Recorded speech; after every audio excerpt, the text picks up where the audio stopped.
Irmãos, vamos dar início ao culto. Amém. Saúdo a todos em nome de Jesus. Vamos iniciar.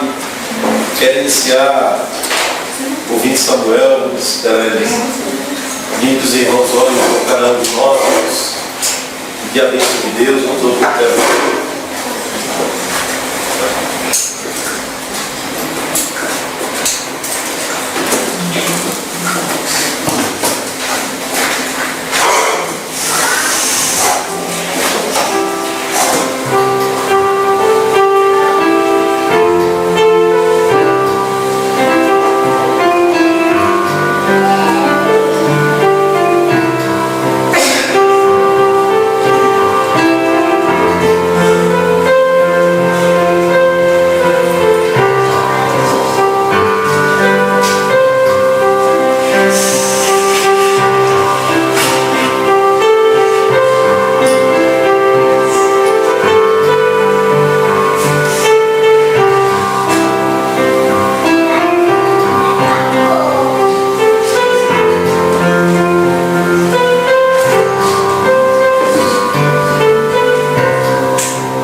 Estamos aqui reunidos mais uma vez neste local, este espaço, ó Deus, que Tu destinaste, Senhor, a reunião e ajuntamento do Teu povo. Este lugar, Senhor, que a Tua providência, Senhor, separou para o nosso crescimento espiritual, para a nossa edificação. Amém. Para o nosso ajuntamento em comunhão, para ouvirmos a Tua palavra, para cantarmos os hinos em nome do Senhor. Amém. Para lembrar dos benefícios da Tua graça, do Teu amor, da Tua bondade. Amém. Para lembrar da redenção em Cristo Jesus, da maneira como somos perdoados e aceitos na pessoa bendita do Teu Filho Jesus. Graças a Deus. E nós queremos Te agradecer, Pai, porque este lugar representa o Teu amor. Este ajuntamento representa a Tua misericórdia para com as nossas vidas. Amém. E nos ajuntar aqui neste lugar mais um domingo, em mais uma noite, para ouvirmos a Tua palavra, Senhor.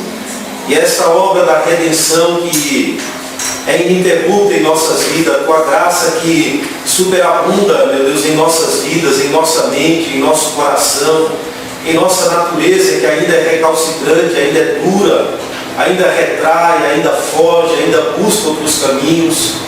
Mas, ó Deus, com benignidade o Senhor tem nos atraído para Ti, Pai. Amém. Nós Te agradecemos por isso, porque através da Tua benignidade é como Tu tem nos atraído mais uma vez para perto do Senhor.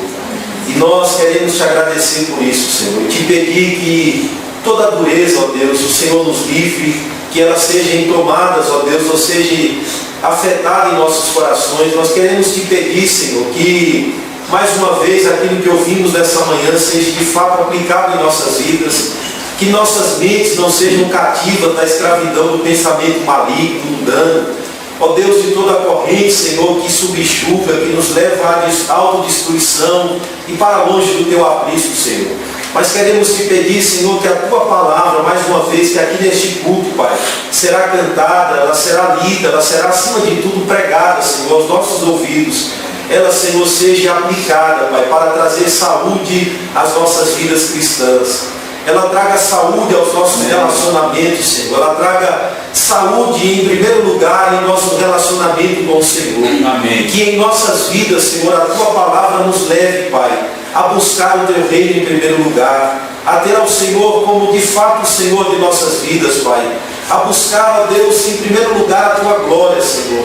Em buscar em primeiro lugar aquilo, ó Deus, que Tu nos ensina a buscar como causa primeira de nossas vidas. Deus, que a Tua palavra transforme, Senhor, nesta noite, mais uma vez, contribua para essa transformação em nossos corações, em nossas mentes, em nossas vidas. Queremos Te pedir também que, mais uma vez, ó Deus, o Senhor perdoe os nossos pecados, ó Deus, os nossos pensamentos, as motivações, as palavras, as atitudes. Que Tu, mais uma vez, nesta noite em Cristo, tenha misericórdia de nós e receba a adoração que lhe é devida, meu Deus, nessa noite, na pessoa bendita de Jesus Cristo.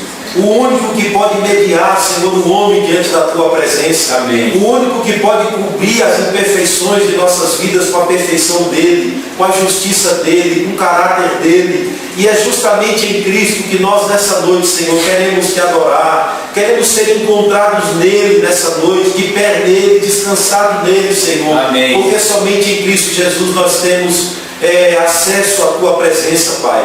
Somente em Cristo é que teremos ousadia nessa noite para Te adorar e Te bendizer, Senhor. Amém. E queremos pedir que o Senhor receba o nosso culto em Cristo Jesus. Receba tanto de uma maneira particular, pessoal, bem como de uma maneira coletiva dessa igreja, Senhor. E se apiede de nós, dá com que o caráter do Teu Filho bendito reflita em nossas vidas, Pai.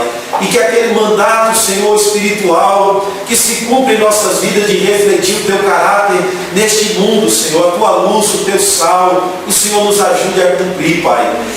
Na segunda-feira, durante a semana, durante as relações de trabalho, com a família, com os irmãos, o Senhor nos ajude a demonstrar o caráter de Cristo em nossas atitudes, em nossas palavras, em nossos pensamentos, Senhor. Para que este culto aqui, ó Deus, não seja mais um culto, mas que este culto se reflita em nossas vidas durante a semana, em nossas atitudes, Pai. É o que nós Te pedimos, tem misericórdia de nós e nos receba na pessoa bendita de Jesus Cristo diante da Tua presença. Receba o nosso culto, o nosso louvor, a nossa adoração, Pai. Em nome de Jesus. Amém. Irmãos, vamos de pé 611. Senhor.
grato, Pai, por mais uma noite pela qual o Senhor nos concede a graça de nos reunirmos. Essa noite possamos estar aqui, ó Deus bendito, diante de Ti, para Te render graça, Deus, para Te render orgulho. Que o Senhor possa preparar os nossos corações, para que verdadeiramente possamos estar aqui, ó Deus, com sinceridade na alma, com sinceridade nos nossos corações, nos nossos lábios, para louvar o Teu nome que é santo, e que está acima de todo nome. Somos gratos, ó Deus, por cada família aqui que se faz presente, por cada vida. Que o Senhor possa continuar abençoando, Deus, a cada família. Nos dando graça, Senhor, para que possamos a cada dia procurarmos estarmos mais perto de Ti, Senhor, para louvar e bendizer o Teu santo nome. Pois somente o Senhor é santo e é digno de honra, de glória, digno de louvor, digno de adoração. Que o Senhor possa nos abençoar e nos ensinar a cada dia a nos prepararmos, ó Deus, para nos encontrarmos contigo, Senhor. Amém. Para que possamos estar verdadeiramente na Tua casa, Deus, com os corações aquebrantados. E que o nosso louvor possa ser sincero, Senhor, diante de Ti. Amém. Em misericórdia de nós, Deus. Pois somos falhos, somos ainda pecadores, ó Deus.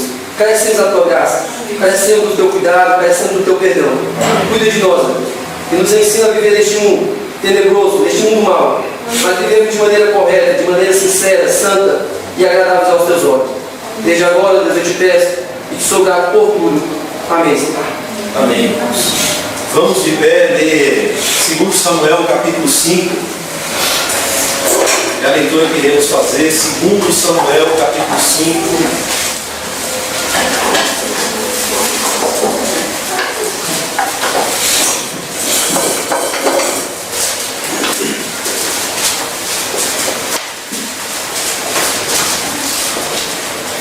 Segundo livro de Samuel, capítulo 5.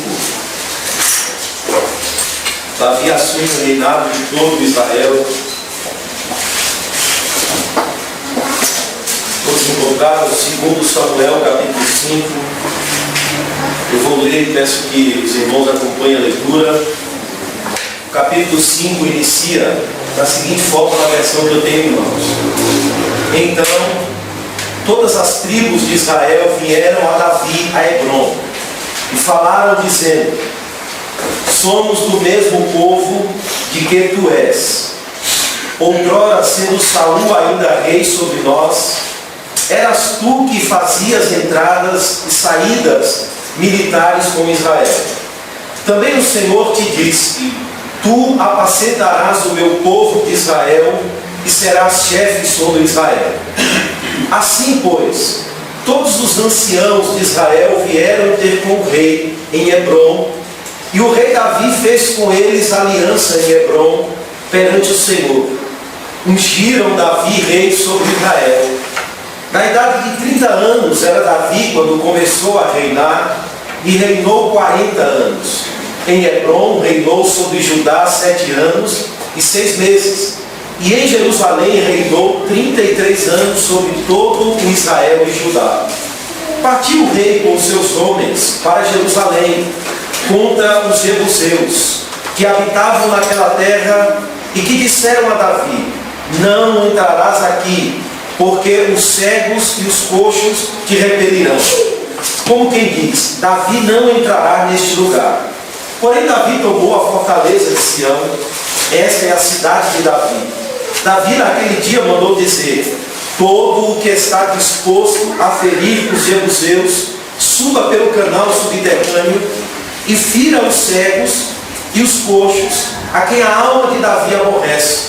Por isso se diz: nem cego nem coxo entrará na casa. Assim habitou Davi na fortaleza e lhe chamou a cidade de Davi. Foi edificando em redor desde Milo e para dentro. Ia Davi crescendo em poder cada vez mais, porque o Senhor, Deus dos exércitos, era com ele. Hirão, rei de Tiro, enviou mensageiros a Davi, e madeira de cedro, e carpinteiros, e pedreiros, que edificaram uma casa a Davi. Reconheceu Davi que o Senhor o confirmara rei sobre Israel, e que exaltara o seu reino por amor do seu povo. Tomou Davi mais concubinas e mulheres de Jerusalém, depois que viera de Hebrom, e nasceram-lhe mais filhos e filhas. São esses os nomes dos que lhes nasceram em Jerusalém: Samua, Sobabe, Natã, Salomão, Ibar, Elisua, Nefeg, Jafia, Elisama, Eliada e Elifelete. Ouvindo, pois, os filisteus que Davi fora ungido rei sobre Israel, subiram todos para prender a Davi. Ouvindo, desceu Davi à fortaleza, mas vieram os filisteus e se estenderam pelo vale dos Refaíns. Davi consultou ao Senhor, dizendo: subirei contra os filisteus, entregar-nos-ás nas mãos? Respondeu-lhe o Senhor: sobe, porque certamente entregarei os filisteus nas suas mãos. Então veio Davi a Baal Perazim e os derrotou ali, e disse: rompeu o Senhor as fileiras inimigas diante de mim, como quem rompe em águas. Por isso chamou o nome daquele lugar Baal Perazim. Os filisteus deixaram lá os seus ídolos, e Davi e os seus homens os levaram. Os filisteus tornaram a subir e se estenderam pelo vale dos Refaíns. Davi consultou ao Senhor, e este lhe respondeu: não subirás, rodeia por detrás deles e ataca-os por defronte das amoreiras. E há de ser que, ouvindo tu um estrondo de marcha pelas copas das amoreiras, então te apressarás. É o Senhor quem saiu diante de ti, aferiu o arraial dos filisteus. Fez Davi como o Senhor lhe ordenara, e feriu os filisteus desde Geba até chegar a Gezer. Amém, irmãos. Vamos orar. Senhor, te agradecemos mais uma vez pela leitura da tua palavra. Amém. Esta lâmpada, Senhor, que ilumina os nossos caminhos. E queremos te agradecer, Senhor, porque tu não deixastes que sejamos conduzidos pela nossa imaginação, pelos nossos pensamentos, pelas nossas filosofias, ou por aquilo que achamos mais correto fazer, Senhor. Mas o Senhor nos deu a tua palavra, mediante a qual os nossos caminhos, ó Deus, são iluminados, mediante a qual os nossos caminhos são endireitados, Senhor. Amém. Nós te agradecemos, porque através dos teus conselhos, ó Deus, o teu povo tem condições de ser sábio no caminho da salvação. Amém. Através da tua palavra, Senhor, o teu povo tem condições de ter as trevas da mente dissipada, do coração dissipada, e nós queremos te agradecer pela tua palavra, Senhor, que nos ensina acerca de Cristo, da tua vontade, dos teus atributos, que nos ensina, ó Deus, acerca daquilo que precisamos deixar, daquilo que precisamos fazer, seguir, trilhar. Te agradecemos pela tua palavra, Amém. E que ela possa sempre ser aplicada em nossos corações, ó Deus, para que não pequemos contra ti. Que a tua palavra, Senhor, ela habite ricamente em nossas vidas, nos dê a graça, ó Deus, de sempre meditar na tua palavra, de ter amor por ela, Senhor. Amém. De ter interesse por meditar, ó Deus, naquilo que seja a tua vontade, naquilo que seja, ó Deus, a tua verdade, Senhor, o teu padrão, a tua vontade Amém. Para as nossas vidas. E nos ajuda, assim como Davi, Senhor, a levar tudo diante de ti, ó Deus, em oração, a consultar ao Senhor, ó Deus, a fim de que não, ó Deus, trilhemos caminhos, ó Deus, contrários à tua vontade. Verdade. E que mediante, Senhor, a tua palavra, nós possamos em humildade reconhecer que precisamos da tua orientação, precisamos da tua direção, precisamos da tua sabedoria para agir, para guerrear, para trilhar, para andar, ó Deus, e para escolher, para decidir. Nós precisamos, ó Deus, da tua sabedoria, e de fato só conseguimos tê-la, ó Deus, através da instrução da tua palavra, através, ó Deus, de uma petição humilde e sincera diante da tua presença, como diz Tiago, Senhor, na tua própria palavra. Aquele que está sem sabedoria, que peça a Deus. Queremos, ó Deus, ser cheios da tua palavra, ser cheios da tua sabedoria. Queremos ser cheios, ó Deus, do teu Espírito Santo. Queremos agir, Senhor, mediante a luz da tua palavra. Nos concede esta graça, Senhor. É o que te pedimos nesta noite mais uma vez, em nome de Jesus. Amém. Amém. Meus irmãos, vamos de pé. 114, HCC 114.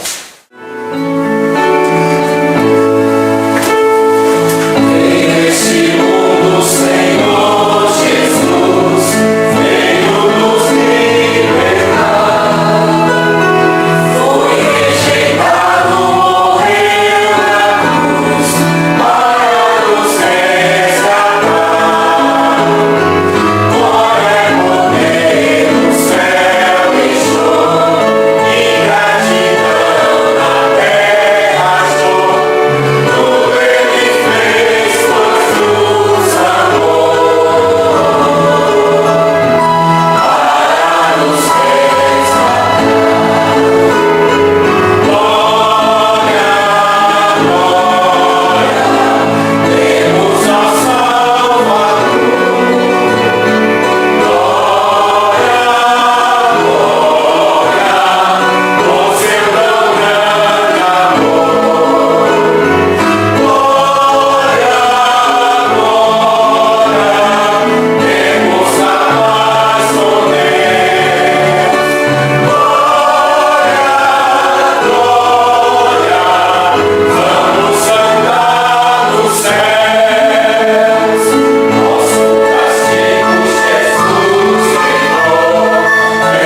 738, nossa fé Jesus contemplará.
Receba por nossas vidas, leve nossas bênçãos de coração a Deus. Pai de amor e de misericórdia, Deus Santo, Deus tremendo, mais uma vez, estamos diante da Tua presença, na Tua casa, para Te engrandecer e Te render graças, Deus, para louvar o Teu santo nome, que é digno de receber adoração, louvor, ações de graças. Gratidão, Senhor, pois grandes coisas o Senhor tem feito por nós. Ainda que nós sejamos infiéis, o Senhor é fiel para conosco. E a Tua misericórdia tem nos garantido, Senhor, a vida, a sobrevivência, Pai. Tem nos garantido o trabalho, os empregos, tem garantido, Senhor, o pão de cada dia. Amém. Saúde, paz. E isso é muito mais do que merecemos. Nós Te agradecemos pela dádiva de Cristo na cruz do Calvário. Te agradecemos porque a Tua palavra, Senhor, tem sido pregada nesse lugar de forma verdadeira. Amém. Te agradecemos porque, Senhor, e também a Tua palavra tem nos inquietado para perseguirmos, Senhor, o ideal de vida cristã que o Senhor quer na Tua palavra. Amém. Oh Deus, Te agradecemos pelo Espírito Santo de Deus que não nos tem deixado padecer nesse mundo, pois ainda que passemos por tribulações, nós sabemos e temos a firme fé, esperança de que o Senhor virá para nos buscar um dia.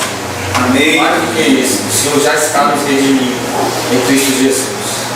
O Senhor já está, Senhor, lavando o povo Teu, Senhor, de acordo com o Teu coração. Amém. O Senhor tem um remanescente fiel, Senhor. Amém. Que a Tua igreja, Senhor, não se dobrará, Senhor, a esse conhecimento mundano, a esse estilo de vida mundano que é engraçado nos nossos dias. Pai de amor e de misericórdia, querendo interceder nesse momento por esta igreja local.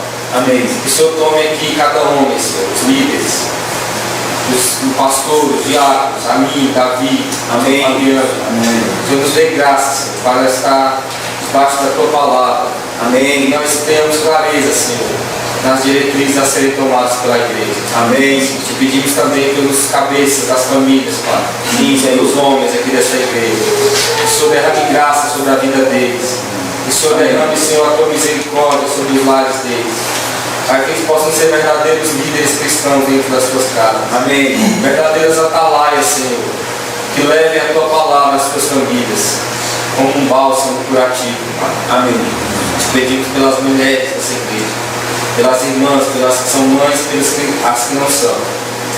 Ó Senhor, que o Senhor derrame graça sobre a mente delas também, para que elas possam em tudo, Senhor, ser gratas a Ti. Amém. Para que elas possam Te adorar em todas as suas ações. Para que elas possam, Senhor, também ser conformadas com a Tua palavra, Senhor. Amém. E com a situação que o Senhor deu a cada um. Deus, tenha misericórdia e que elas possam ser também líderes dos seus filhos, nos lares, assumindo os papéis, Senhor, da Tua Escritura reserva a cada um. Te pedimos pelos jovens dessa igreja, adolescentes, que o Senhor, meu Deus amado, desanuvie a mente deles, que o Senhor limpe o Senhor de toda a corrupção, Pai. Amém. Que há nesse mundo. Protege-os, Pai amado, Deus Santo, dessa corrupção moral, Senhor, que há na sociedade. Que eles possam, meu Deus, onde estiverem, estar guardados pela Tua palavra, pela Tua proteção santa, Deus. Que eles possam em todo o tempo, Senhor, ser interessados, meu Deus amado, em Ti, em se amoldar à estatura de varão perfeito. Sim, Pai, como também as criancinhas dessa igreja. Que o Senhor possa efetuar nelas um novo nascimento, de acordo com a Tua palavra. Essa é a nossa esperança, Senhor, de que o Senhor espiritualmente as incluirá na Tua aliança, Deus. Na aliança que o Senhor prometeu com o Evangelho, Pai. Amém. De Cristo Jesus. Amém. Nós temos essa fé, essa esperança de que o Senhor salvará essas crianças, Pai. Amém. E elas crescerão saudáveis em Tua presença. Amém. E que elas herdarão, Senhor, a igreja. Amém. E serão líderes fortes também, Deus. Ajuda-se. Que levantarão, Senhor, o Teu povo, que sustentarão o Teu povo. Tanto os meninos que se tornarão homens, as meninas que se tornarão mulheres, líderes, donas de casa, esposas excelentes, maridos excelentes, líderes na igreja, pastores, diáconos, presbíteros, pregadores, missionários. Amém. Ó Senhor, que essa geração possa experimentar um avivamento verdadeiro em suas vidas. E que através dela, Senhor, com as sementes que o Senhor nos ajuda a plantar hoje, que eles possam colher um grande avivamento nessa nação, que tanto precisa da Tua palavra, Pai. Te pedimos pelas igrejas co-irmãs, meu Deus. Amém. Nesse momento se reúnem, Pai. Por aqueles pastores que ainda defendem a Tua palavra de forma genuína. Por igrejas que estão em tantos lugares distantes desse Brasil. Ó Pai, alcança-as com a Tua misericórdia. Toma, Senhor amado, os irmãos de Belém, em Manaus, na Bahia, no Piauí, em Sergipe, Senhor. Ó Deus amado, em Caruaru, meu Pai. No Ceará, meu Deus. Toma em Tuas mãos. Amém. Dá força a eles, dá graça. Sim. Para que essas respectivas igrejas, Senhor, possam crescer espiritualmente, principalmente em qualidade, Senhor. Sim, mas que também os Teus eleitos sejam agregados a estes lugares. Amém. Dá-nos graça também para podermos ajudar os nossos irmãos. Sim, Senhor. Tem misericórdia de nós. Aquelas igrejas que sofrem perseguição no campo missionário. Amém. As igrejas, Senhor, que estão em lugares onde há guerra, meu Deus. Que nós temos ouvido falar em tantas guerras e rumores de guerra. Sim. Que o Senhor possa ter misericórdia dos Teus filhos, Pai. Que não conseguem dormir à noite, Senhor, com tantas bombas e mísseis sendo lançados por homens profanos, meu Pai. Só pensam em ceifar a vida, Pai. E não tem respeito pela vida que o Senhor criou, Senhor, de forma tão sublime, de forma tão elevada, Pai. Ó Deus, aquelas 200 meninas, Pai, que foram sequestradas, meu Deus, que até hoje não foram devolvidas ao seu lar, por homens profanos, meu Pai.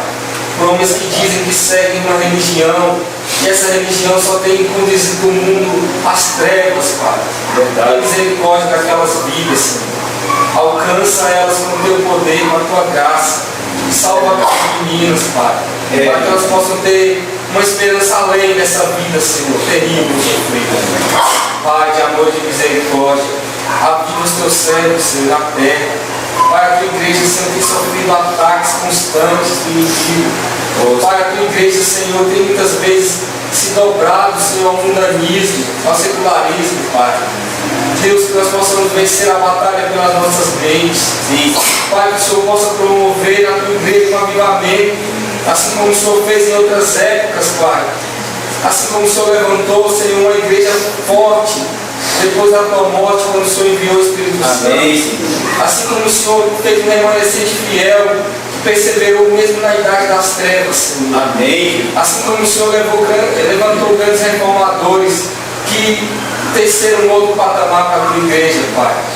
Assim como o Senhor levantou homens piedosos, assim como o Senhor fez na época dos puritanos, assim como o Senhor fez na época dos grandes avivamentos, onde o Senhor levantou líderes fortes, onde o Senhor levantou um povo, meu Pai, que não se dobrava aos ditames desse mundo. Torna a fazer, Senhor. Amém. Nossa petição é essa, torna a fazer por meio de nós. E se nós não tivermos a graça de ser essa geração, que os nossos filhos possam levar, Senhor, a chama do Evangelho, Senhor, desse mundo. Amém. Ó Deus, planta não somente aqui, mas no mundo inteiro. Igrejas fortes, verdadeiras, fiéis à tua palavra, Senhor. Deus, os pedidos de oração que foram feitos por aqueles que estão enfermos, por aqueles que estão viajando, por aqueles que não puderem estar aqui.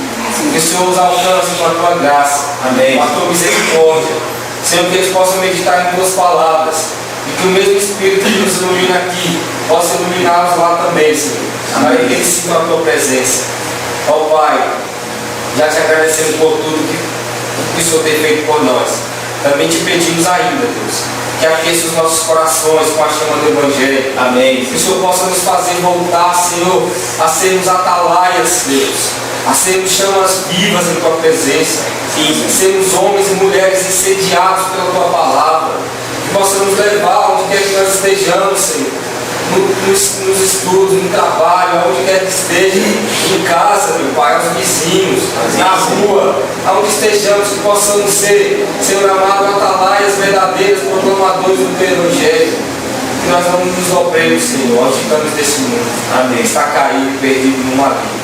Protege a tua igreja e fala conosco através da tua palavra. Nosso pastor Fabiano nesse momento, dá ele graça para trazer a tua mensagem à igreja. E que o teu Espírito Santo possa nos dar todo o conselho de Deus nessa noite e nos dias que se seguem, Pai. Em nome de Jesus nós te agradecemos. Amém. Amém. As crianças podem sair.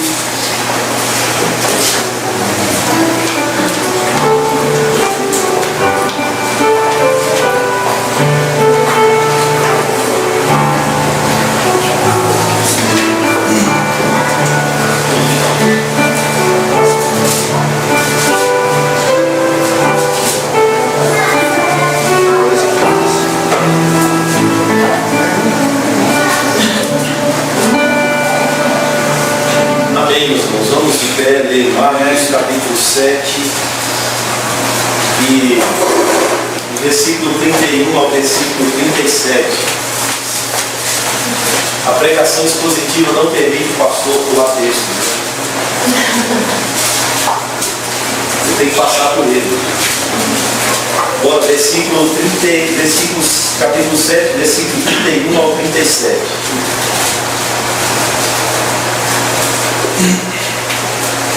Eu vou ler, mas peço que os irmãos ouçam atentamente a leitura.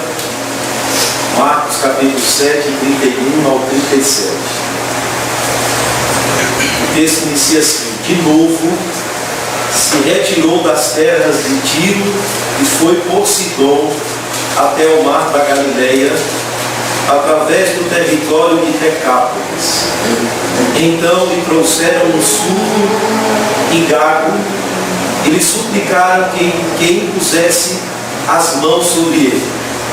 Jesus, tirando-o da multidão à parte, pôs-lhe os dedos nos ouvidos e lhe tocou a língua com saliva. Depois, erguendo os olhos ao céu, suspirou e disse: Efatá, que quer dizer, abre-te.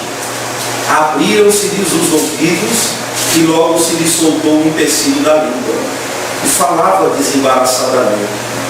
Mas lhe ordenou que a ninguém o dissesse. Contudo, quanto mais recomendava, tanto mais eles o divulgavam. Maravilhavam-se sobremaneira, dizendo: tudo ele tem feito esplendidamente bem. Não somente faz ouvir os surdos, como falar os mudos. Amém, se assentem. Isso é a disposição de Deus em socorrer. Cristo é a disposição de Deus em socorrer. Meus irmãos, estamos mais uma vez diante de uma narrativa que conta a história de um milagre. De um surdo que, por conta provavelmente da sua surdez, falava de maneira embaraçada, gaguejava, mas encontrando-se com Cristo, ou levando os seus amigos a Cristo, ele tem os seus ouvidos abertos. E aí fala desembaraçadamente após Cristo ter operado esta graça sobre a vida deste homem. Mas a pergunta é: o que é que essa narrativa tem a ver comigo e com você? O que é que Cristo quer nos ensinar através de um milagre? Ou o que é que os milagres têm a nos dizer? Estamos dentro de um capítulo cujo tema principal é sobre a impureza. Quem é puro, quem é impuro? Quem é digno, quem não é digno? Quem é perfeito, quem não é perfeito? E Cristo está aqui com este homem imperfeito. E eu começo dizendo aos irmãos que Cristo é a encarnação da forma mais perfeita de todas as promessas, de todos os tipos, de todas as figuras no Velho Testamento. Pois todas elas apontavam para Ele. O Cordeiro perfeito, a disposição de Deus presente em socorrer o pecador, o Emanuel, Deus conosco, o Deus maravilhoso, o Deus forte, o príncipe da paz, o conselheiro maravilhoso, a raiz de Jessé, e dessa raiz brotaria vida. Todas essas perspectivas Cristo assume quando Ele inicia de forma pública o seu ministério. E Ele traz tudo à plena luz. Todas aquelas figuras ou aquelas sombras em Cristo, ou a maneira como os antigos se regiam pela sombra, Cristo traz tudo à plena luz. À plena luz. E mostra que aquela sombra era meramente uma manifestação pálida daquilo que Deus de fato iria fazer na pessoa dele, nele, em Cristo. Ele assume toda essa realidade no presente em relação àquilo que era uma sombra e traz tudo de forma nítida, de forma perfeita, de forma clara, de modo que em Cristo aquele cordeirinho que era morto no Velho Testamento se torna uma sombra pálida. Os sacrifícios que eram repetidos e que apontavam para Cristo, diante da morte cruenta de Cristo na cruz, aquilo se torna uma sombra pálida e distante. E, acima de tudo, ele não só assume os sacrifícios, os tipos, as promessas, ele também assume a perspectiva do ofício sacerdotal, do ofício profético. Ele assume o reinado porque ele vai cumprir nele a promessa que Deus fez a Davi de que permaneceria firme de pé o seu trono, que estava caído, pois os descendentes de Davi não tiveram condições de mantê-lo de pé, mas o descendente apontava para Cristo. Então ele assume o ofício sacerdotal, o ofício profético, o ofício de rei, e de uma forma plena ele ofereceu a Deus dons e sacrifícios pelos homens, levou as nossas necessidades a Deus de forma plena, entregando não sacrifícios de animais, mas ele foi o próprio sacrifício, ofereceu a si mesmo pelo pagamento do pecado, dos nossos pecados, mas ele também veio ser profeta. Deus falara aos pais pelos profetas, mas nos últimos dias ele veio nos falar cara a cara com o Filho. a quem o constituiu herdeiro de todas as coisas, Cristo também vai restabelecer o governo de Deus sobre a vida do seu povo, dos homens, aqueles a quem Deus escolheu em Cristo. Cristo veio ser o cabeça da nova criação, restabelecer tudo, redimir o cosmos. Todas essas coisas, ou todas as coisas do passado, estavam apontando para essa realidade que iria ser plena em Cristo. A manifestação desse Deus invisível se tornaria visível em Cristo. E todos esses aspectos em Cristo está mostrando um Deus que intervém. Um Deus que intervém na minha e na sua história. Um Deus que intervém nos dilemas humanos, nos problemas temporais causados pelo pecado, seja surdez, seja impureza, seja lepra, seja filho endemoniado. Cristo está mostrando no presente a disposição de Deus em socorrer pecadores, em ter misericórdia de pecadores, intervindo na história dessas pessoas, na história de um aleijado, na história de um leproso, na história de uma mãe desesperada. Tudo isso mostra a disposição misericordiosa de Deus em Cristo em socorrer. E olha, irmãos, e resolvendo de uma vez por todas aquilo que é de fato a nossa impureza. O capítulo 7 é o capítulo da impureza. E Cristo não só ressalta o que é impureza, e mostra que ser impuro é algo que está de acordo com a vontade perfeita de Deus, e reside a impureza nos nossos corações. E olha, não tem roupa que resolva, não tem banho cerimonial que resolva, não tem troca de indumentário, não tem religião legalista que resolva. Só Deus em Cristo.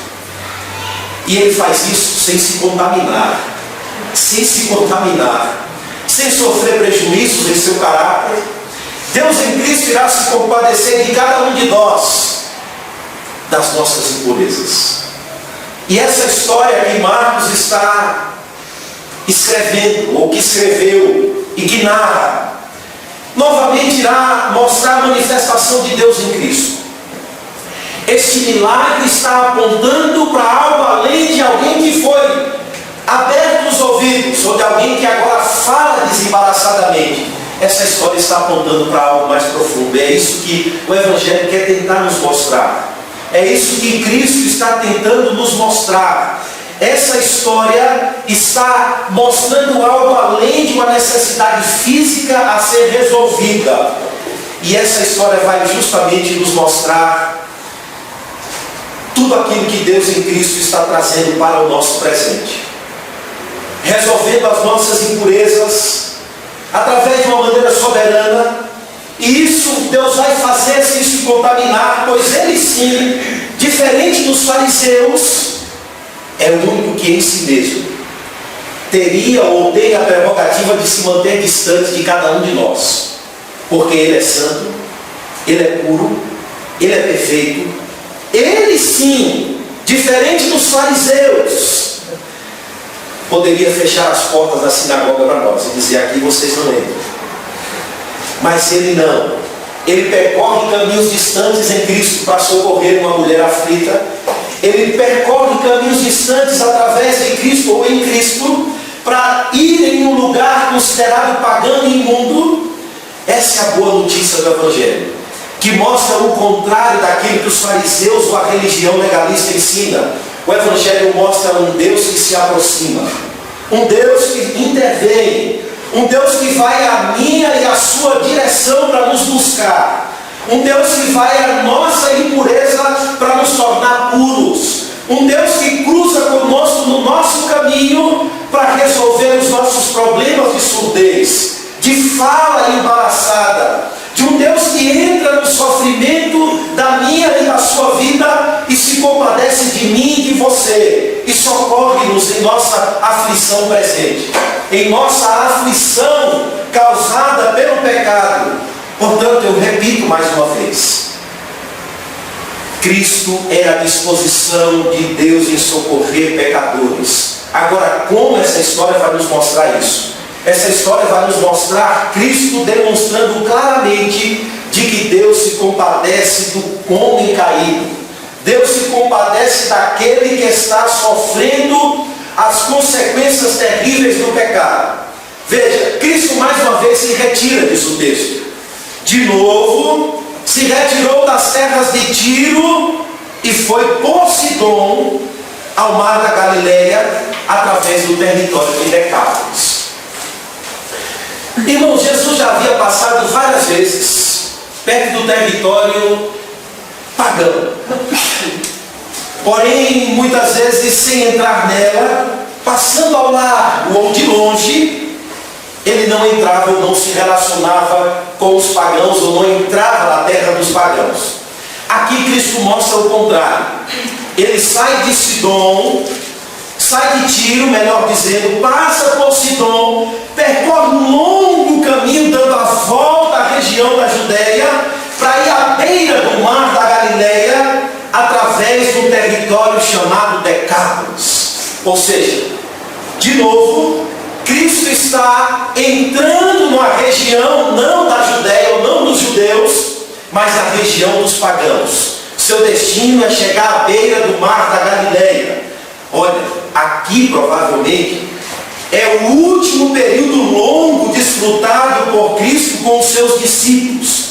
Porque após essa história, o capítulo 8 em diante vai mostrar um rei que vai assumir a cruz. Ele vai ir para Jerusalém, ser maltratado e entregue por malfeitores e morrer a morte de cruz.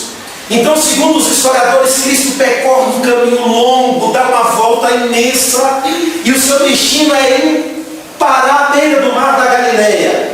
Ele poderia percorrer um caminho mais curto, mas ele dá a volta para ir ao mar da Galileia por Decápolis. Então ele está lá, irmãos, no lugar escolhido por ele. Mas aqui algo já começa a nos chamar a atenção.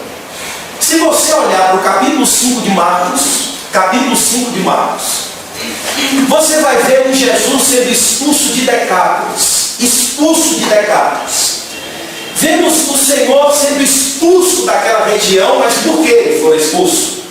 Ele foi expulso daquela região porque se encontrara com um endemoniado, alguém que tinha uma legião tomando conta de sua vida, governando sua mente, suas ações, e aquele homem tem um encontro com Cristo, e aí é liberto pelo Evangelho, liberto pela graça de Deus em Cristo. E aí o que acontece? Os próprios demônios pegam a autorização a Cristo para assumir os corpos dos porcos que estão à beira ali. E Cristo dá autorização e os porcos se precipitam um penhasco abaixo. Os homens que tomavam conta correram para a cidade, contaram para os donos, os moradores, eles voltam. E a resposta daqueles moradores a Cristo é: se retire daqui.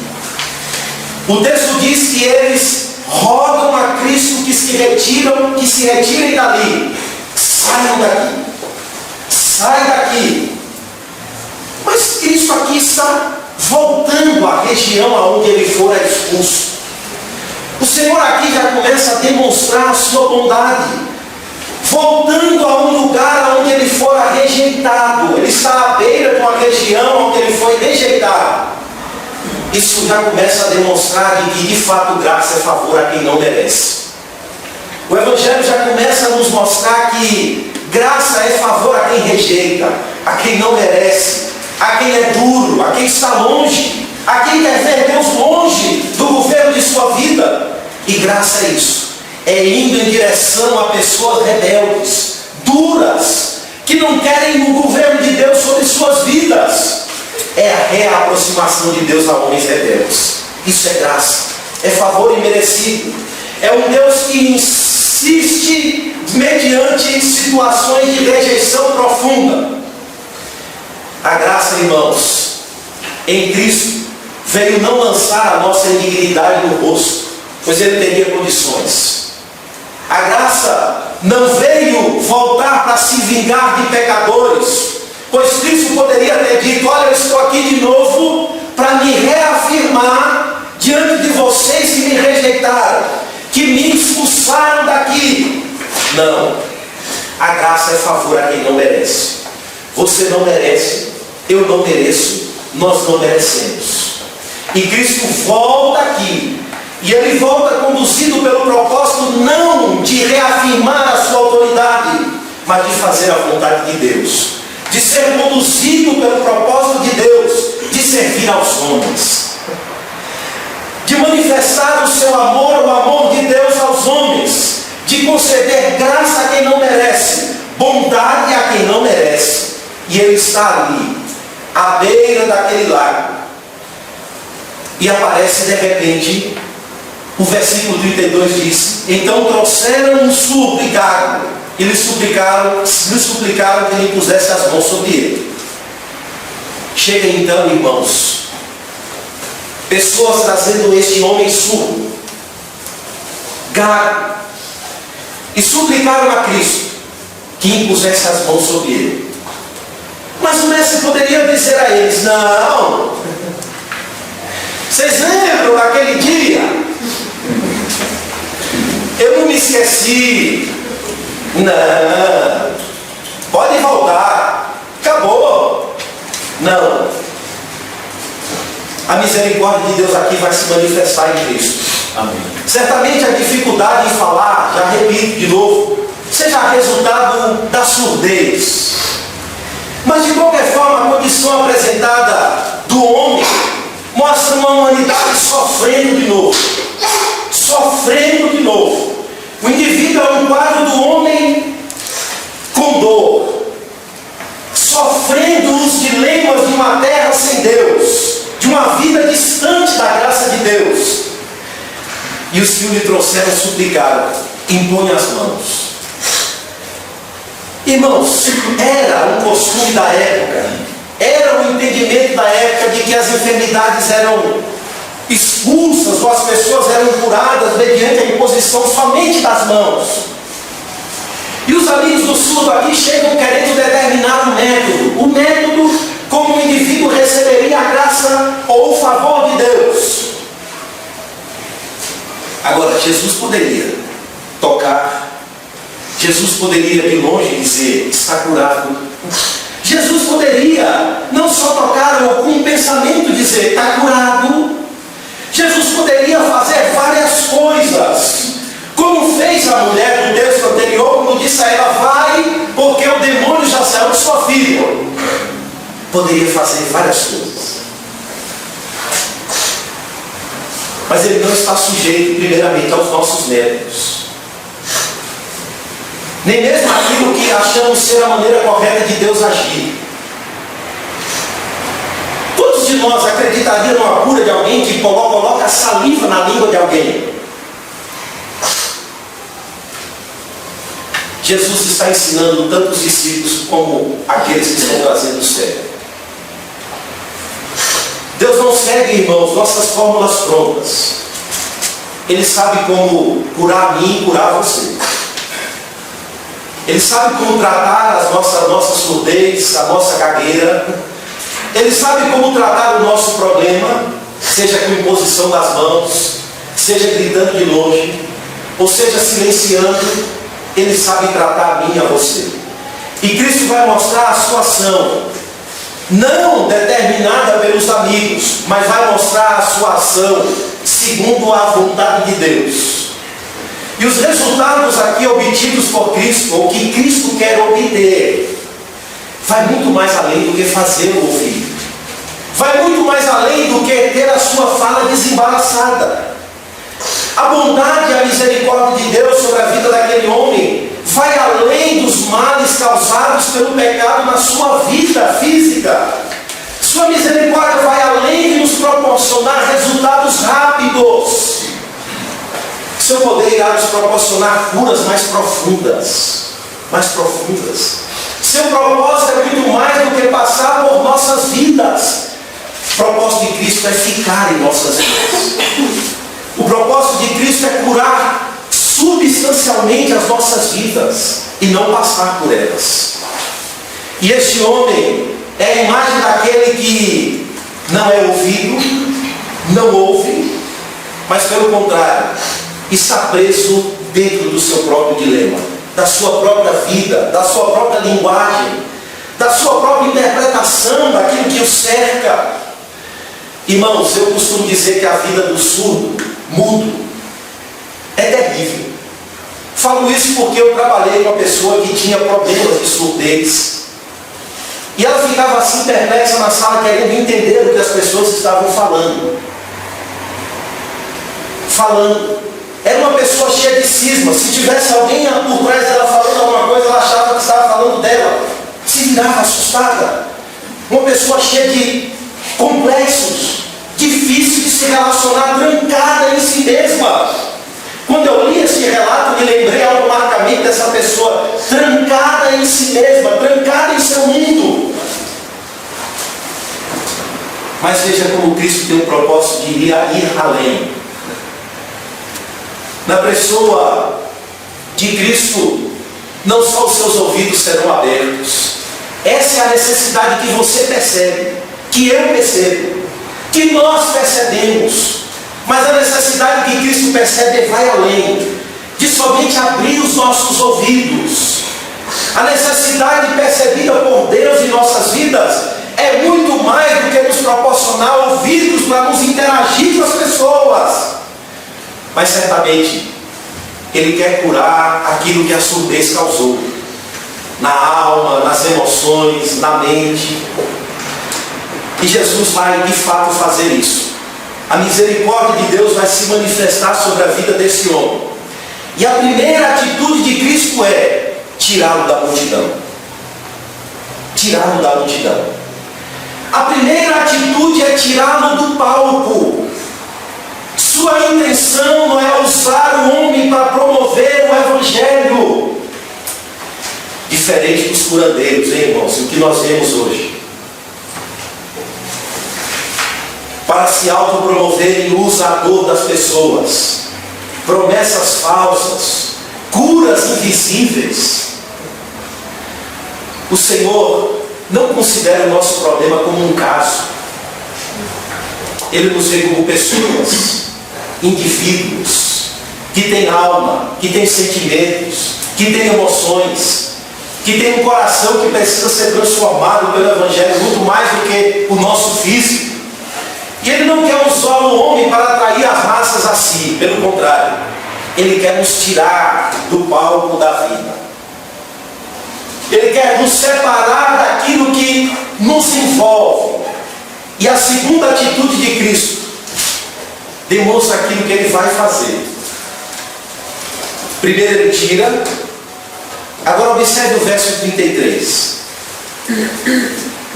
Põe-lhe os dedos nos ouvidos, lhe tocou a língua com saliva. Depois, erguendo os olhos ao céu, suspirou. E a última coisa, Ele diz, Efatá, que quer dizer, abre-te. Irmão, Jesus inicialmente não disse uma palavra. São ações. Ele faz tudo por meio de gestos e sinais. O que Ele faz aqui é primeiro entrar no mundo daquele indivíduo. Ele estabelece um ponto de contato com esse homem. E Ele inicia uma comunicação com ele.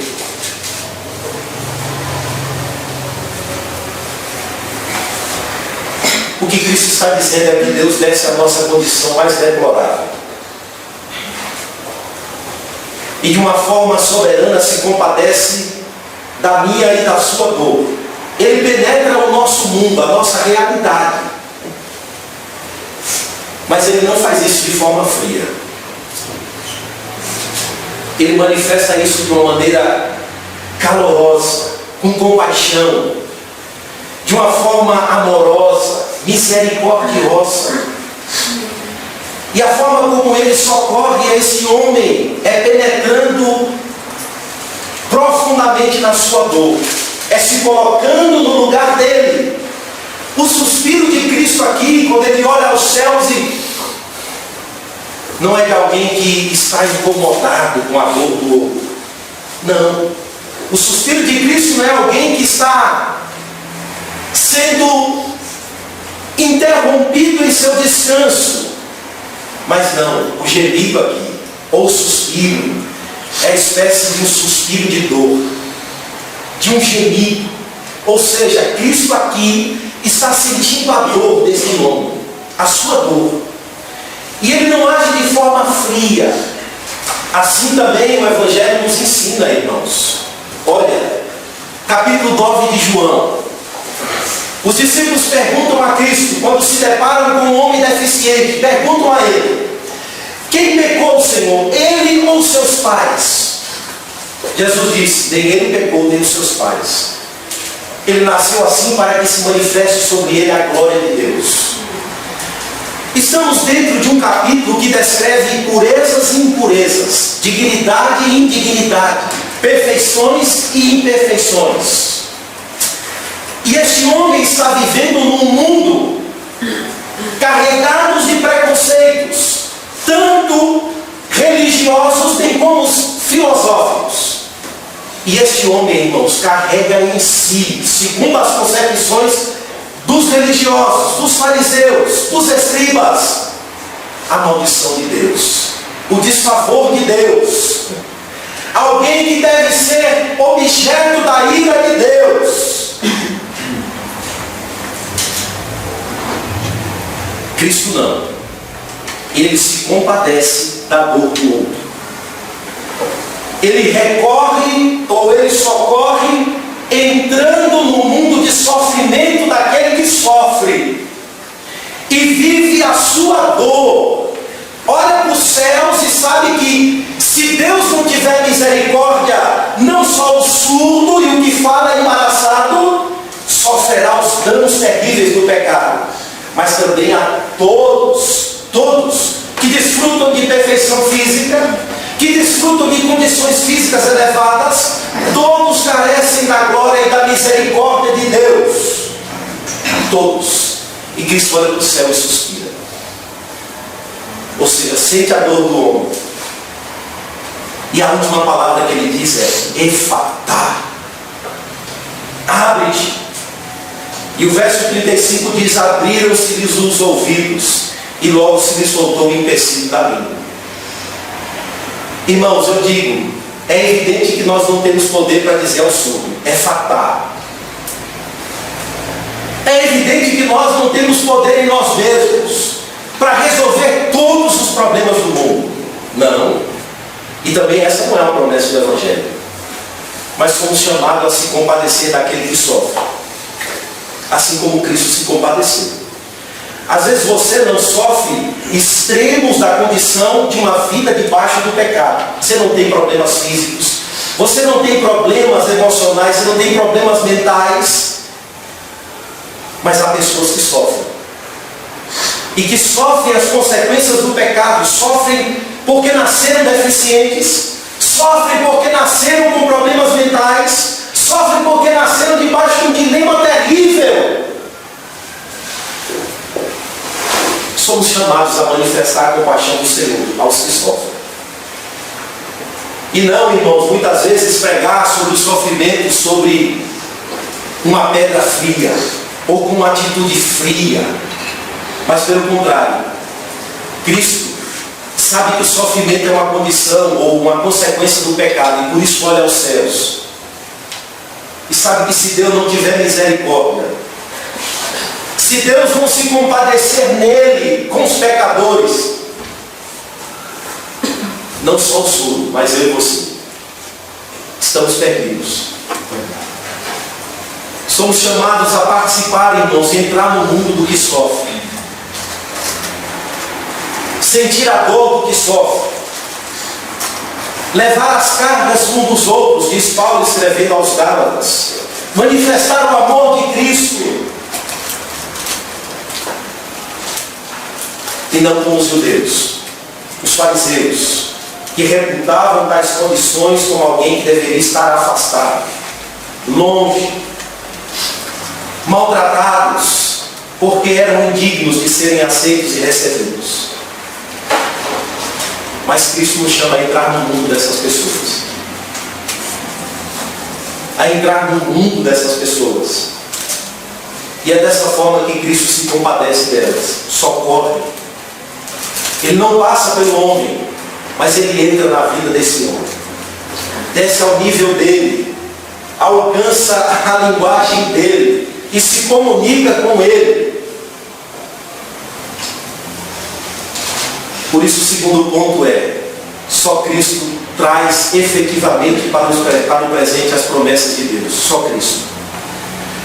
O texto diz que logo, advérbio aí que descreve uma atitude ou uma consequência rápida, logo se abriram os ouvidos e ele começou a falar. Isso é graça. É graça. Veja, o advérbio diz que foi logo. As curas que Jesus opera não são promessas enganosas. Não são como as curas modernas, cuja pessoa desconhece. Tudo é feito debaixo da luz. Da luz. Tudo acontece dentro da maneira mais clara possível. E as coisas acontecem de forma completa. Veja, os ouvidos se abriram e a fala fluiu.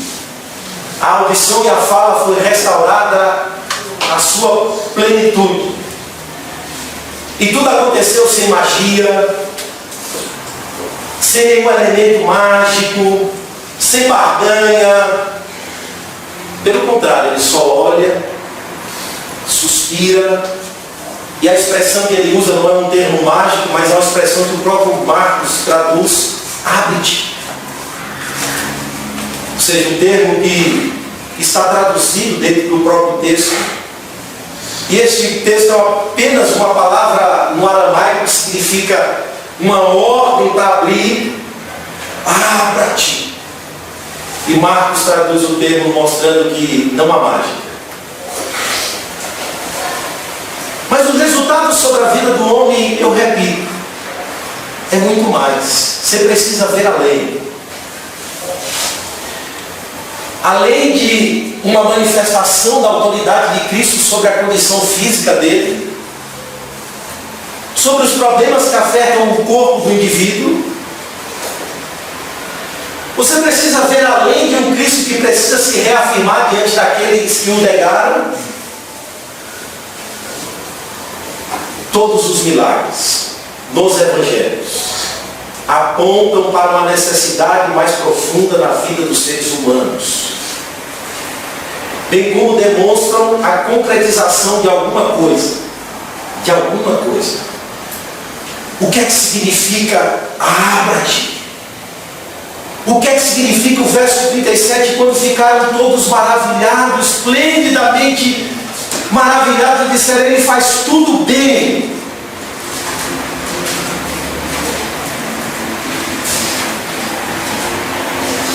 Todos estes eventos, todos, apontam para o cumprimento das promessas de Deus. Jesus continua entre os impuros, entre os gentios, e vai deixar claro, e está deixando claro, de que homens e mulheres de todas as nações estão sendo chamados dele para viver debaixo do governo de Deus. E quando olhamos para a história, para este evento, para este milagre, precisamos voltar em Isaías 35. Isaías 35, que vai descrever justamente o governo messiânico de Cristo, a grandeza do seu reinado, ou a pujança da sua restauração. Agora veja como o texto de Isaías 35 descreve de forma poética a restauração em Cristo. Veja, versículo 1: o deserto e os lugares secos se alegrarão disto, e o ermo exultará e florescerá como a rosa. Amém. Abundantemente florescerá e também regozijará de alegria e exultará. Glória do Líbano se lhe deu, a excelência do Carmelo e Saron. Eles verão a glória do Senhor, a excelência do nosso Deus. Confortai as mãos fracas e fortalecei os joelhos trêmulos. Dizei aos turbados de coração: esforçai-vos, não temais, eis que o vosso Deus virá com vingança, com recompensa de Deus, Ele virá e vos salvará. Então os olhos dos cegos serão abertos e os ouvidos dos surdos se abrirão. Então os coxos saltarão como servos e a língua dos mudos cantará, porque as águas arrebentarão no deserto e ribeiros no ermo. O texto de Isaías 35 está mostrando o que será o governo messiânico de Cristo. Sua restauração plena de todas as coisas, sua restauração do cosmo, ou seja, o governo messiânico de Cristo trará restauração a todas as coisas que o pecado destroçou. O governo messiânico de Cristo vai colocar em ordem tudo aquilo que o pecado desorganizou. Ele veio trazer o alento prometido aos profetas, ou pelos profetas. E sua função aqui, repito, é muito mais do que abrir os seus ouvidos. É muito mais do que fazer pessoas falar. Sua função é mais do que levantar paralítico. Sua função é restaurar todas as coisas. Amém. Sua função é restaurar o mundo. Restaurar toda a criação. Amém. Que for afetada pelo pecado. Agora você pergunta, como ele vai fazer isso? Isaías está falando da vingança do nosso Deus. A pergunta é: como Deus vai se vingar e restaurar os fracos, fortalecer os joelhos, fazer o surdo ouvir, o mudo falar? Como Deus vai se vingar e restaurar todas as coisas em Cristo? Ele vai despejar a sua vingança sobre Cristo. A justiça retributiva de Deus será despejada sobre Cristo. Deus vai se vingar dos pecados do seu povo em Cristo. E Cristo irá sofrer sobre si mesmo a vingança do nosso Deus. Agora, com qual propósito? De restaurar todas as coisas. Seu propósito é muito mais do que realizar milagres. Esse acontecimento é um vislumbre do que será o futuro do governo messiânico de Cristo. Este milagre é um vislumbre do que será a restauração plena de toda a criação em Cristo Jesus. Ele vai restaurar a nossa condição espiritual, a nossa condição física. E aqui é somente um insight. É somente um vislumbre do que será em Cristo. A plenitude das bênçãos de Deus em Cristo. A disposição plena de Deus em Cristo em socorrer, em ajudar, em conceder graça. Mas isso não será feito sem que Ele sofra a vingança do nosso Deus sobre Ele. É graça, mas não é graça barata. É graça, mas não é graça que se concede passando por cima da justiça de Deus. É graça porque Ele sofreu como maldito em nosso lugar. Amém. É socorro porque Ele sofreu a ira de Deus no nosso lugar. Amém. Você hoje ouve, você hoje tem graça, você hoje é perdoado, é restaurado ou está sendo restaurado porque Ele sofreu a vingança de Deus sobre Ele. Amém. Ele veio resolver de uma vez por todas a minha e a sua impureza, a nossa verdadeira surdez, a nossa verdadeira gagueira. Esse milagre tanto aponta para Isaías 35, bem como aponta para Apocalipse, onde todas as coisas estão sendo demonstradas, restauradas em sua plenitude. Pois João viu homens de toda a tribo, raça e língua da nação adorando o Cordeiro. Portanto, você pode não ter, repito, problemas de audição, Você pode falar bem, ouvir bem. Você pode não ter problemas físicos.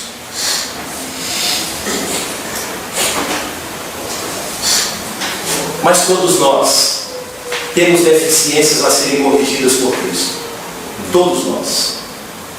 Todos nós temos dilemas a serem resolvidos pelo Evangelho por causa do pecado. Você pode não ser surdo, mas você pode ter um problema terrível de caráter.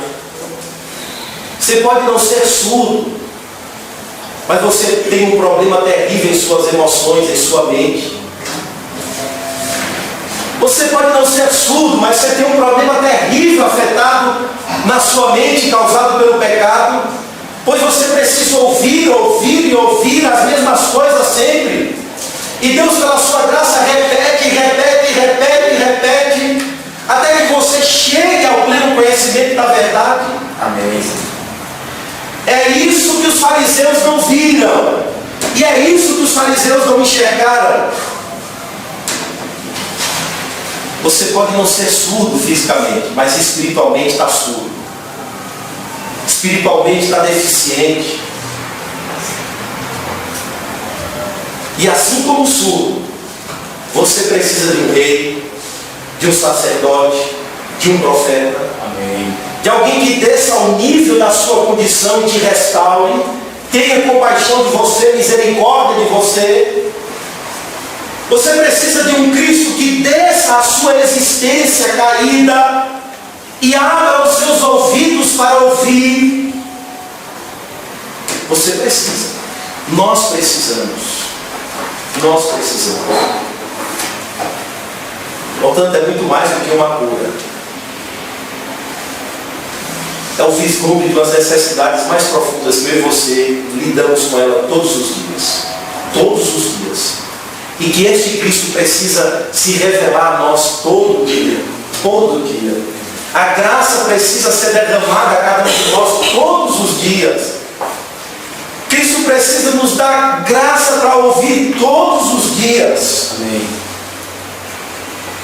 A pergunta seria: qual a diferença entre o que não ouve fisicamente do que dos fariseus que não viram Cristo, não ouviram Cristo, rejeitaram Cristo?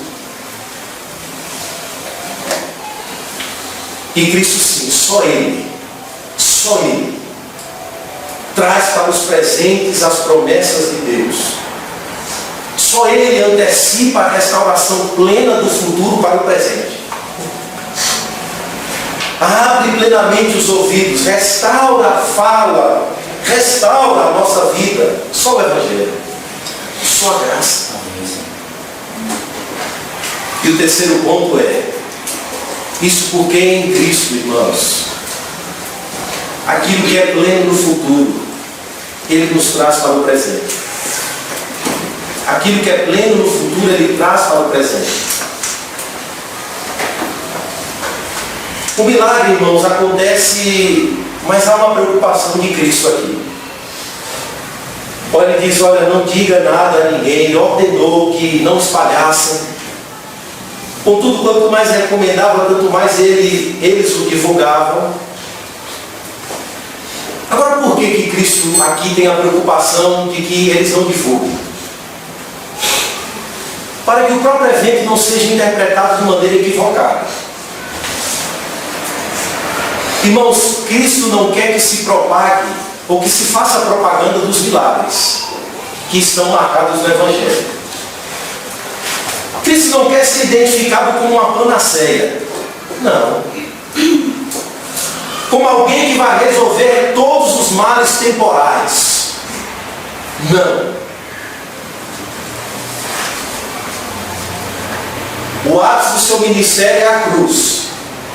Aqui são vislumbres do que será a restauração plena de toda a criação. E ele caminha nessa direção, ele vai para a cruz. E ele não veio fazer todo mundo ouvir, todo aleijado andar, toda deficiência ser restaurada, toda sede. Não, ele não veio fazer isso. Essa não é uma promessa de Cristo. Pois muitas pessoas ainda, embora salvas pelo Evangelho, embora dentro dos planos redentores de Deus, vão carregar em toda a sua vida problemas físicos, vão carregar em todas as suas vidas muitas vezes surdez. Não serão os seus problemas resolvidos. Vão carregar espinhos que vão servir para ensiná-los em toda a caminhada da sua vida. O Evangelho não promete a mudança instantânea de todas os males temporais do pecado. Não. O Evangelho sim é uma promessa que diz: no futuro tudo será restaurado. Nós estamos indo para lá. Nós estamos caminhando para lá. Aquele que começou em nós a boa obra vai aperfeiçoá-la até o dia de Cristo Jesus. E que embora eu e você carreguem espinhos e que tenhamos que lidar muito tempo com eles, a promessa é: a graça vai aperfeiçoar as nossas vidas na fraqueza. Agora sim, o Evangelho resolve de fato as nossas impurezas do coração, nossa verdadeira surdez espiritual, nossa verdadeira gaguez ou maneira dura de falar como consequência do pecado. O Evangelho sim restaura, ou está começando a restaurar,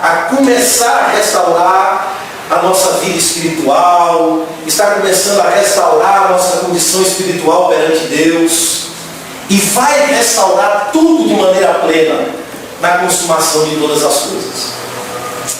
E este homem é um símbolo, repito, daquilo que um dia será, daquilo que um dia será pleno. E essa admiração que as pessoas estão tendo aqui, tudo ele faz esplendidamente bem, ainda é uma admiração pálidazinha daquilo que será pleno em Cristo. E eu e você em Cristo hoje aqui, já podemos cantar os louvores da nova criação. Eu e você aqui em Cristo já podemos desfrutar daquilo que um dia será. Eu e você em Cristo já temos aqui, através do Evangelho, da nossa própria vida, daquilo que um dia será pleno.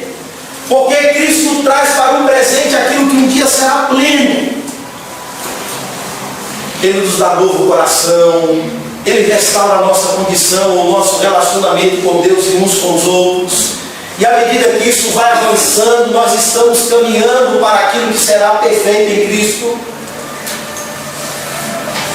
E aí somente, quando todas as coisas se consumarem de fato, não haverá mais problemas físicos, não haverá mais dor, não haverá mais crianças ou filhos endemoniados, não haverá mais mãe desesperada gritando na rua, pedindo socorro pelos seus filhos, não haverá mais os problemas ou os dilemas humanos que o pecado impõe sobre a criação, não haverá mais.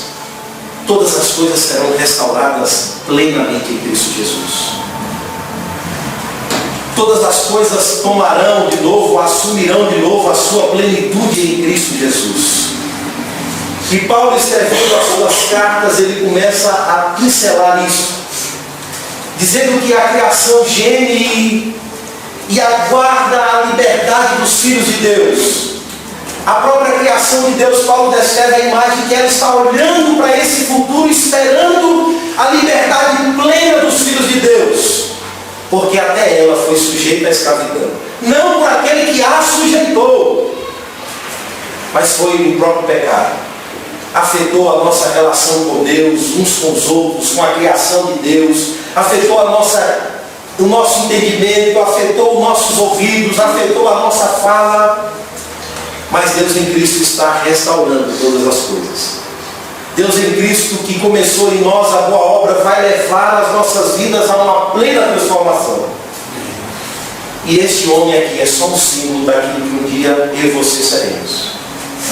Este milagre é só um símbolo daquilo que um dia eu e você desfrutaremos. Este homem aqui, o encontro deste homem com Cristo, é só um símbolo daquilo que um dia seremos em Cristo. Amém. Plenos, perfeitos, completos, transformados em sua plenitude. Amém. E desfrutaremos da nova criação de Deus em Cristo Jesus. Mas enquanto não, eu e você precisamos, todos os dias, de um rei que governe nossas vidas, de um sacerdote que se compadeça de nós e de um profeta que mostre a realidade do caminho pelo qual devemos trilhar. Amém. E este homem é Cristo. Este mediador é Cristo. Este redentor é Cristo Jesus, que se compadece todos os dias de nossas vidas. Então vamos orar e agradecer a Deus. Senhor, nosso Deus e Pai, nós queremos mais uma vez bendizer o Teu nome, Senhor, pela Tua palavra, pelo Teu Evangelho. Queremos te agradecer por Cristo Jesus, o nosso Redentor, aquele que desceu às regiões inferiores da terra, que entrou no nosso mundo, Senhor, caído, afetado pelo pecado, e teve misericórdia do Teu povo, e morreu pelos nossos pecados, foi moído pelas nossas transgressões. Ele é o Cordeiro de Deus que tira o pecado do seu povo, que nos purifica da nossa verdadeira impureza, que nos cura da nossa verdadeira surdez. Amém. Que restaura ou tem restaurado, Senhor, aquilo que o pecado acumulou em nossas vidas. E nós queremos te bendizer porque o Senhor em Cristo se compadece de cada um de nós. O Senhor em Cristo tem piedade de cada um de nós. E queremos te pedir, Senhor, que Cristo Jesus, como nosso sumo sacerdote, o nosso sumo profeta, o nosso rei, que Cristo, que foi feito da tua parte para as nossas vidas, redenção, justiça, santidade, sabedoria, este Cristo intervenha em nossas vidas, ó Deus, diariamente, governando os nossos descontroles, Senhor, orientando-nos em nossa desorientação. Que este Cristo se compadeça de nós, interceda diante de Ti, Senhor, nas nossas condições deploráveis, que ainda, Senhor, demonstram tanto que o pecado é danoso, que Cristo interceda por cada um de nós e que, acima de tudo, tenhamos ouvidos para ouvir a palavra de Cristo, a verdadeira profecia, a verdade que nos transforma, que nos guia, que nos ilumina, Senhor. Amém. Nós queremos te pedir que Tu intervenhas em nossa vida, em nossa caminhada cristã, para que tenhamos sempre ouvidos para ouvir, Senhor, e para que tenhamos uma fala desembaraçada para falar a Deus daquilo que de fato tenhamos que falar. Queremos te pedir em Cristo Jesus que Tu nos transforme, nos leve a essa transformação plena da qual o Teu Evangelho está apontando. Em nome de Jesus, Pai, nós te pedimos. Amém. Amém.